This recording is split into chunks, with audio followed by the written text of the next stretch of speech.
Hello students, very warm welcome all of you in our English online class. Dear student, today we are going to study an important and very small poem, Unfolding Bird.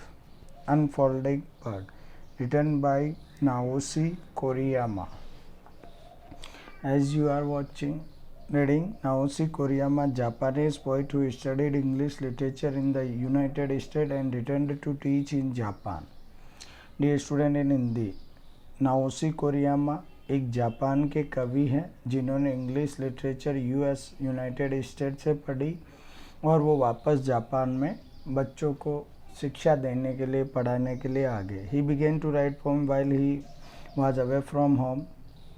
उन्होंने कविताओं को लिखना उसी समय शुरू कर दिया जब वो घर से दूर थे, मीन्स बाहर थे. Went on to publish 9 collection in English, और अब तक मीन्स उन्होंने 9 कलेक्शन इंग्लिश में पब्लिश किए. बिसाइड 3 ट्रांसलेटेड फ्रॉम जापानीज, और 3 जो किस भाषा में है, जापानीज भाषा में ट्रांसलेटेड है. उनके अलावा 9 उन्होंने इंग्लिश में पब्लिश कर दी.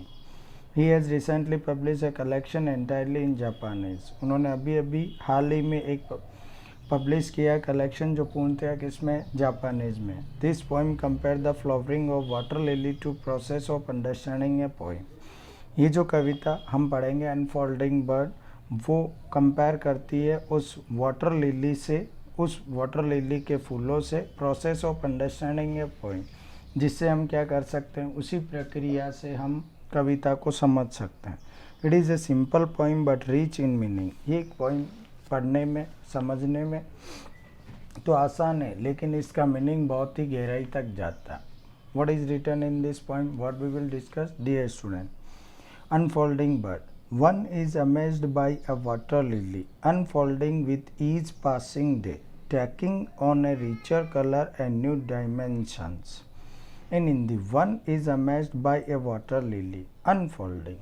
कवि कहता है कि जब तक लिली का एक फूल है वो अपने कली के रूप में होता है, मीन्स जब ये पौधे में कली खिलती है और फूल तब तक नहीं बनता जब तक हर कोई सरप्राइज रहता है कि क्या होगा. With each passing day taking on a richer colour and a new dimensions. तब तक वो आदमी या व्यक्ति जो देखते हैं उस लिली के पौधे को, उस पे जो कलियां खिलती है, अभी तक फूल नहीं लगे हैं, उसको देख के आश्चर्यचकित रहता है कि क्या कैसा होगा. विच ईच पासिंग डे, लेकिन हर दिन बीतने के साथ ही taking on a richer colour, जूं वो कली खिलती रहती है और वो कली से एक लिली का फूल पौधे से फूल बनता है. एंड न्यू डायमेंशंस, और अपनी पूर्णतया जब वो आकार में आता है तब जाके व्यक्ति को बहुत आश्चर्य होता है और बहुत ही अच्छा लगता है. One is not amazed eight a first glens by a poem which is a tight close a tiny bird.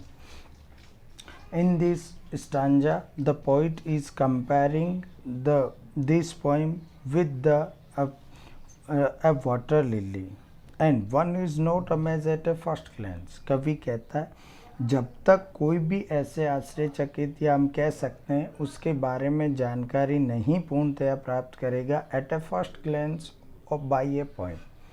कवि यहाँ क्या करता है, अपनी इस पोइम की तुलना है वो उस लिली के फूल की से करता है.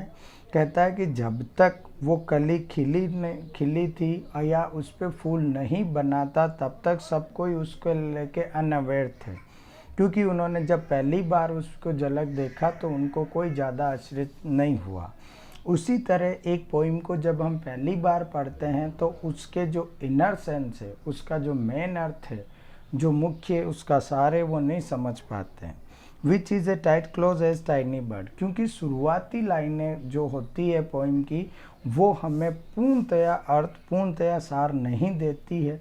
वैसे ही जैसे शुरुआती वो दिन जो खिलते हुए उस वाटर लिली के फूल के होते हैं. तो जब जैसे वाटर लिली के शुरुआती खिलते हुए दिन होते हैं तो लोगों को कोई आश्चर्य नहीं होता, लेकिन जब पूर्णतः एक फूल बन जाता है ऐसा, तब जाके लोगों को आश्चर्य होता है. उसी तरह कवि कहता है जब आप पोएम की शुरुआत की 2-4 लाइनें पढ़ते हो आपको कोई उसका सार समझ में नहीं आता, लेकिन जब आप पढ़ते पढ़ते पूरी पोएम को पढ़ लेते हो तब जाके उसका आपको पूर्णतः एक्सप्लेनेशन यानी पूरा सार समझ में आता है।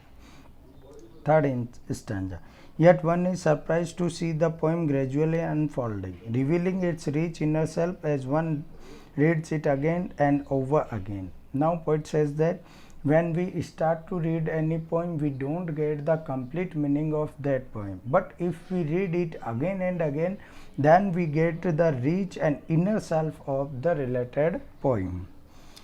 Just like when we watch first time the bud of a water lily, we don't get surprised, but after watching the uh, flower, then we get surprised to ourselves. In Hindi, yet one is surprised to see the poem gradually unfolding.